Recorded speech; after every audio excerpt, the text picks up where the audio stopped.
the money the government have borrowed, if you put the whole African countries close together, I don't think they have borrowed that kind of money.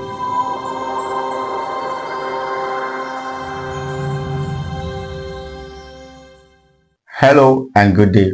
Welcome to Light Africa Writing Studio. Today in the studio we have an amazing personality, Mr. David Chucks.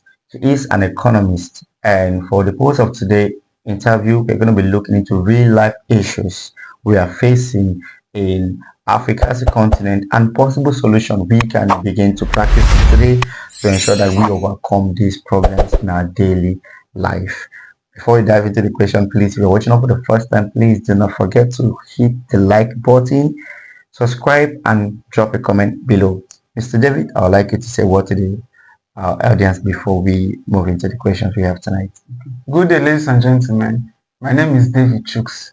We are here to discuss on the major and critical problems faced by our economy and possible solutions. Yeah. You all stay tuned as we discuss today. Yes, please subscribe and stay tuned to the end. Mr. David, I've hold this question for over a decade now. Africa is the richest continent when it comes to natural resources, and yet the poorest continent. What do you think is this is a problem, and how can we solve this paradigm? Okay, let's flash back to those years where the colonial masters exploited Nigeria, where they enslaved Nigerians and took away so many resources to enrich themselves. So that is where everything started from. Okay. Historical exploitation by the colonial masters. Now, majorly, over the years, corruption has been the major player. From the colonial masters. Our leaders are corrupt. Our current leaders are corrupt. Now, there is mismanagement of resources. Our resources are not fully utilized. Wow. To give us, like, to be productive. They are not productive. They are not fully utilized. Wow. So, another problem is the level of infrastructure. We have low infrastructure. So, the government should invest in infrastructures. Wow. We should have good infrastructures that can boost productivity. Wow. And give us development and growth. Wow. Wow. Very, very important infrastructures. Very, very important. You talked about corruption, and hopefully a student dropped a question for that purpose. Corruption, poor governance, and weak institutions are often blamed for African underdevelopment. How can this issue be tackled practically? Okay, the first one, we should strengthen our institutional frameworks. Okay. Like having constitutional reforms, independent judiciary, separation of power between the legislature, the executive, and the judiciary. So there should be an agency that will check. There should be transparency and accountability in the political sector. For me, there is an agency, but the problem is there is no accountability and transparency. So they should have paramilitary checkups. Wow. And certain civil societies to engage them to ensure that rules are strictly adhered to. Yeah. And this is not all about the people in the office, because for me, to my research, there are agencies in charge of this to carry out these rules and regulation being structured as a nation. But these people are not accountable. That is the problem. Okay. They are not accountable, and they are collecting monthly salary. They are not accountable. Okay. So I think accountability is the major problem that they are lacking. And this accountability boils down to every citizen in Africa. Every citizen in Africa and Nigeria, because when we are accountable in our closet, it definitely affect what happens out there. So I think it starts from personal accountability. And another factor is there should be political appointment should be based on merit, not based on favoritism and political patronage. Yes. So yes. we should appoint people into office, those who are qualified, not for our selfish interests. Because for me, African politics is based on self-interest. Yes, majorly Nigerian problem in politics, political patronage. I want to put it so that whatever I need from you, you can get, you give it to me. That is the political patronage. Yes. Because I watched a video yesterday about the Kogi State former governor, and he was giving instruction on the people that whatever you do, ensure don't forget what I told you to do. So he was telling them to ensure that they carry out the assignment he has given them. So for my own observation, those people were there because he actually put them to ensure that whatever those people are going to be doing lies down or boils down to his own personal decision. And that is the problem of Africa, Nigerian politics at large. So boil down to the next question. Many African countries totally rely on foreign aids. They rely on help from other countries, right? Do you think this is helping us or is hurting us? It's really damaging us. It's really affecting us. Damaging us. Now, the most important aspect of foreign aid is that it helps in poverty reduction. Yes. We can use it to develop certain infrastructures. But now in Nigeria, now this money that they borrow, they're not using it to develop. They're using it to develop themselves, not the nation, selfish interest, or the continent. So there is an alternative. The government should focus on FDI, that is foreign direct investment. Wow. These are investments that you have in other countries that generate huge revenues for you. Yes. And we should also, the government should also invest in the private sector. Yeah. They should invest in the private sector as a means of generating revenue. Yes. Yeah. Very, very important. Very, very important.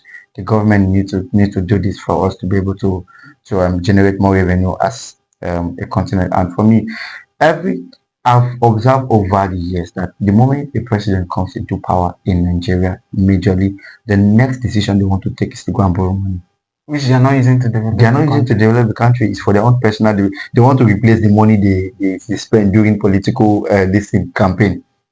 So foreign aid is really affecting us. It's really affecting us. We are more dependent. That's made us to be more dependent.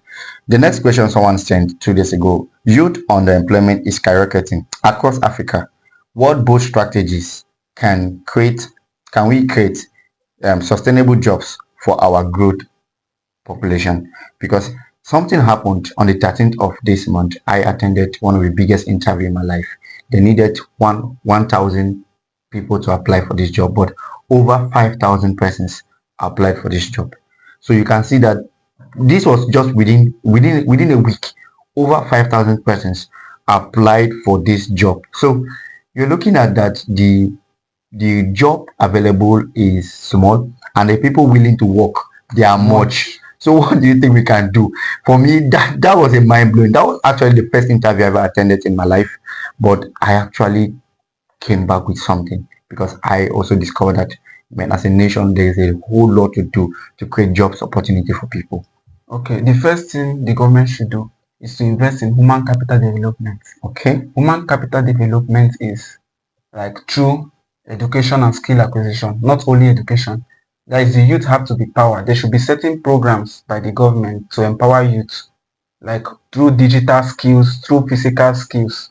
Now, if most of those youth now, if they had a skill and they are doing well in the skill, you won't see most of them there. Yeah. If they have a high paying skill, yeah, you won't see most of them. Yes. So I think skill acquisition is very important, not very just important. Education. Very important. Skill acquisition is very important, and the government should also encourage entrepreneurship by assisting individuals who have business ideas. Yes. To get their own little businesses and small or medium businesses to do. So the government should encourage entrepreneurship. Wow. By assisting individuals, by giving funds and grants to individuals. For me, there is a system for that, but the people in charge to regulate this policy are using it for their own personal benefit. There's a system for that. Have you ever heard of student loan? Yes. But is it working? It's rare. Student loan is actually a system being set by the country for people to go to school even without having money, but it's not working. So I think God will help us to ensure that this thing begins to work. Corruption has been the major problem. Our leaders are really corrupt. In fact, this current leadership is the most corrupt leadership I've ever experienced in my life. This current leadership is the most corrupt. These current leaders, this current president, this current political appointees are corrupt. Bro, they are really corrupt, and God's gonna help us. And number 5, how can African countries move from being raw material exporters to industrialized economies that add raw value to our society? Okay, the first thing we should do is we should develop our infrastructures, because you cannot give out what you don't have. Yes. When we have developed infrastructures, we produce good outputs. Yes. We produce finished product, not just exporting raw materials. Because now these raw materials we are exporting, we can also like put it in a finished goods, not just exporting raw materials. So we should develop the infrastructure Personally at home. yeah. Then we should focus on substantial agriculture, sustainable agriculture, Yes. using modernized tools Like AI and more like that. and technology. Yes, We should also technology. leverage on technology. Very important. To me, technology under development is increasing in Nigeria every day. People are not willing to submit to learn because for me, technology have come to stay, and it's high that we observe that this system is going to last, and we start learning it on time before we are going to be outpowered by other countries. Now, moving to the next question.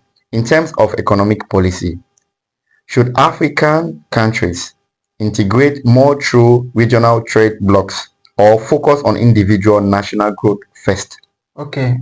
Now the both of them are important. Yes. But what Nigerians should do, they should focus on the first one, the second one, Building yourself. which is national building. Yes. Capacity building. Yes. Through human capital development and infrastructural development. Wow. So when we have built ourselves, we can now others engage in economic activities with other countries. Yeah.